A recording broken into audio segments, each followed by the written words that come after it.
قابل، میں تمہارا یہ قرض یقیناً اتار دوں گا اور زندگی میں ضرور ایک اچھا شکاری کہلاؤں گا، لیکن وعدہ کرو کہ تم اس بارے میں ابو کو کچھ نہیں بتاؤ گے، وعدہ؟ ہاں بالکل۔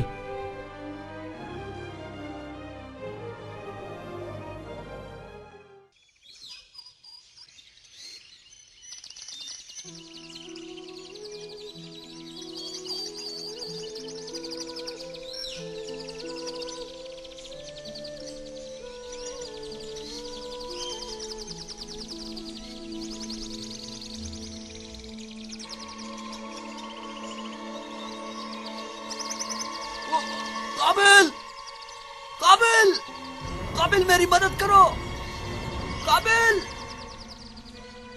قابل میرے بھائی میری مدد کرو، میں گر رہا ہوں۔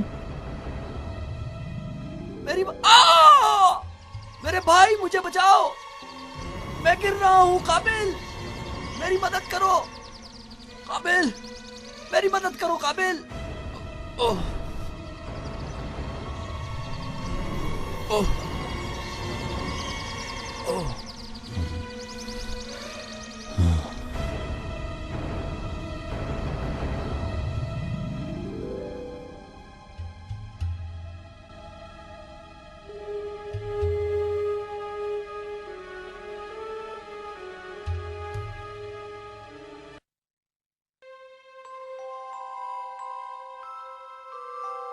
قابل تم نے میری مدد کیوں نہیں کی؟ کیا تم مجھ سے اتنی نفرت کرتے ہو کہ تم نے مجھے مرنے کے لیے اکیلا چھوڑ دیا؟ نہیں، میں تمہاری مدد کرنا چاہتا تھا واقعی، لیکن میں نے سوچا کہ اگر میں نے آج تمہاری مدد کی تو تم خود کیسے سیکھو گے اپنے مشکلات پر قابو پانا؟ لیکن آج میں انتہائی سخت مشکل میں تھا اور مدد کے سوا کوئی چارہ نہ تھا۔ کیسی بچوں والی باتیں کر رہے ہو؟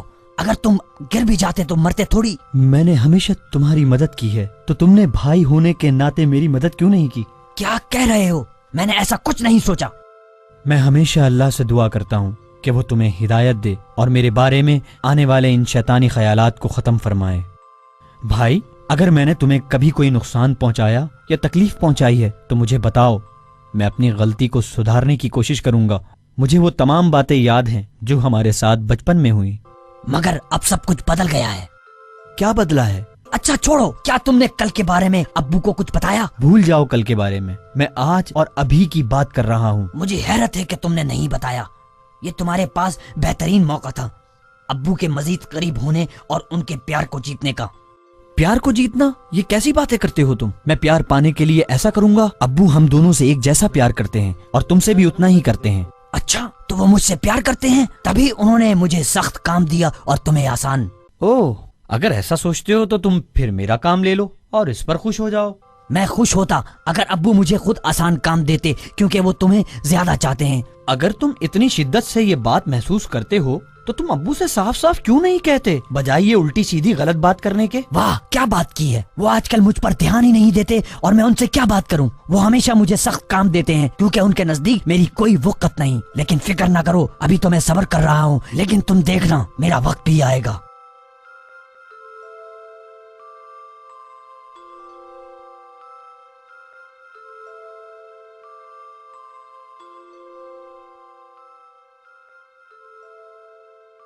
حابیل بہت فکرمند تھا کہ اپنے اس رویے سے قابیل کچھ نہیں پا سکے گا سوائے اس کے کہ برباد ہو جائے۔ حابیل کو اب نیند میں بھی خوفناک خواب نظر آنے لگے۔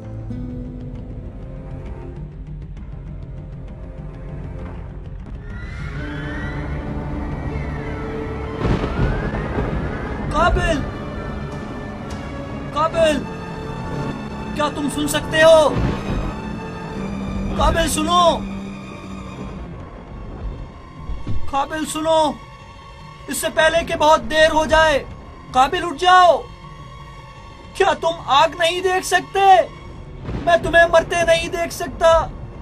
قابل اٹھ جاؤ میرے بھائی، اٹھ جاؤ، خدا کے لیے اٹھ جاؤ۔ قابل، کیا تمہیں یہ آگ نظر نہیں آتی؟ رک جاؤ۔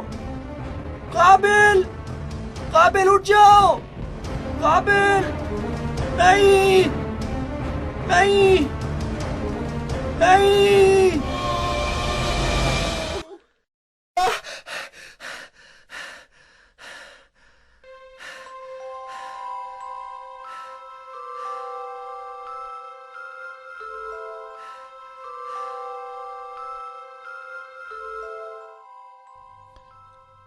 آج کے اس تاریخی دن اس کرۂ ارضی پر دنیا کا پہلا جرم سرزد ہونے جا رہا ہے، ایک بے گناہ کا قتل۔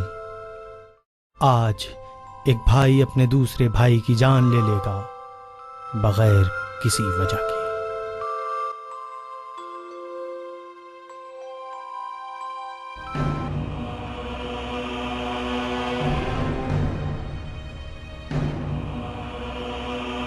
میرے بھائی، شیطان تم کو ورغلا رہا ہے۔ مجھے مت ڈراؤ، میں تمہیں مارنا چاہتا ہوں اس سے پہلے کہ ابو مجھ سے نفرت کریں۔ یہ بات صحیح نہیں ہے۔ تم جانتے ہو ابو اور امی دونوں نے ہمیشہ تم سے اچھا رویہ رکھا، مگر تم ہمیشہ ایسا رویہ رکھتے ہو جیسا میں تم سے علیحدہ ہوں۔ اس لیے ہمیشہ تم میرے سامنے اچھا بنتے رہے ہو، جب مجھے کسی نے دیکھا نہیں تو میری نظر کیوں قبول نہیں ہوئی؟ کیا کہہ رہے ہو؟ میں نے دیکھا تھا تم نے سارے سڑے ہوئے پھل رکھے تھے۔ اللہ ہمیشہ ان کی سنتا مجھے ہے اس کی جو ضرورت ایماندار نہیں۔ ہوں۔ تم مجھے اس کے لیے بالکل ذمہ بھی دار نہیں۔ نہیں ٹھہرا سکتے ہو۔ میں تم سے نفرت کرتا ہوں۔ تم ہو میری بے سکونی کی وجہ۔ تم مجھ سے نفرت نہیں کر سکتے، تم اپنے آپ سے نفرت کرتے ہو۔ تم وہی ہو جس نے میرا خاندان مجھ سے چھین لیا۔ میں اب تمہارے مرنے پر ہی خوش رہوں گا اور سکون پاؤں گا۔ اگر تم مجھے مارنا چاہتے ہو تو آگے بڑھو، مگر میں تم سے لڑائی نہیں کروں گا۔ تم میرے بھائی نہیں ہو، تم دنیا میں میرے سب سے بڑے دشمن ہو۔ اگر میں نے گناہ کیا ہے تو مجھے اس کی سزا ملے گی، اور اگر تم نے مجھے مارا تو اللہ تمہیں اس کی سزا ایک دن ضرور دے گا۔ اب میں تمہیں مار دوں گا، ہمیشہ کے لیے تمہارا منہ بند ہو جائے گا۔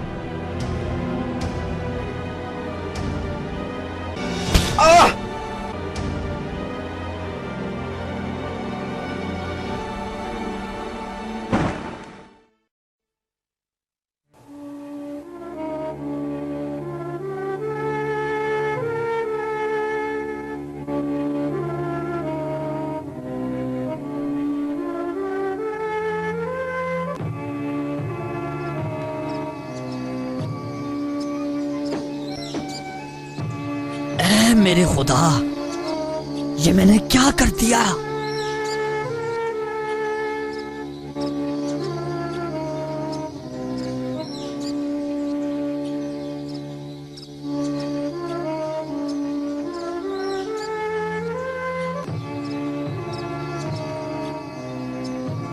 قابیل کے دل میں پکنے والے حسد کی وجہ اب ہمیشہ کے لیے ختم ہو چکی تھی۔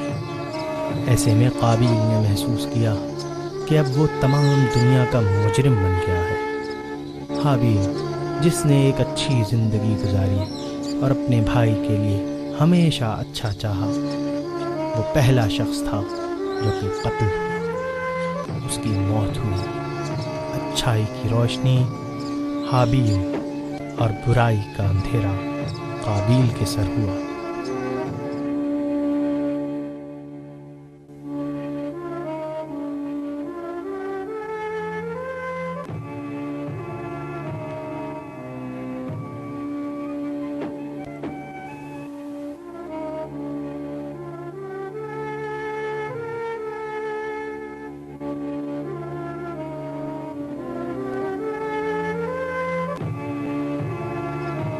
جاگو، تم مجھے سن سکتے ہو؟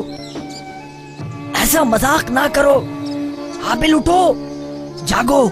یہ کیا؟ میں نے اپنے بھائی کو قتل کر دیا؟ یہ کیا کیا میں نے؟ آہستہ آہستہ قابیل کو اپنے کیے کا احساس ہونا شروع ہوا، لیکن اب بہت دیر ہو چکی تھی۔ حابیل کے بارے میں اب وہ اپنے والد کو کیا جواب دے گا؟ یہ خیالات اسے پریشان اور خوف زدہ کرنے لگے۔ اب حابیل کی لاش کو ٹھکانے لگانا اس کے لیے سب سے بڑا مسئلہ بن گیا تھا۔ اس نے سوچا کہ وہ حابیل کی لاش کو جنگل میں لے جائے گا اپنے جرم کو چھپانے کے لیے، لیکن وہ اس کے لیے ممکن نہیں ہو پا رہا تھا۔